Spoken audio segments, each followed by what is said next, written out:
Let me show you how to set it up, because placement actually matters. You'll need a flat, stable spot near power, water, and a drain, with good airflow and a strong Wi-Fi signal. Once those are in place, setup is straightforward.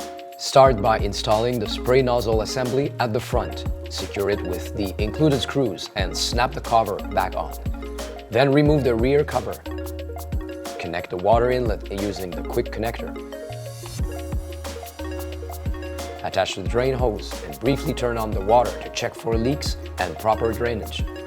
Use the built-in bubble level to ensure the station is perfectly level. Then, route the power cable, reinstall the rear cover, and plug it in. When you see the soft white breathing light, press the button to start the self-check. The station will automatically test all moving parts. Once that's done, using the AquaSense X is simple. Install the side brushes, place the robot on the station to charge, and wait for the light to turn solid green. Open the Beatbot app, pair the robot and station, connect it to Wi-Fi, and select the cleaning mode using the clean mode buttons on the robot. You've got 4 options: floor mode for floor-only cleaning, standard mode for the floor, walls, and waterline, pro mode for full pool cleaning, including the water surface, and custom mode if you want to customize the area and how long it cleans, right in the app. To start cleaning, gently place the robot into the pool along the wall.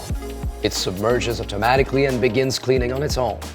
When it finishes, the robot parks itself at the pool edge.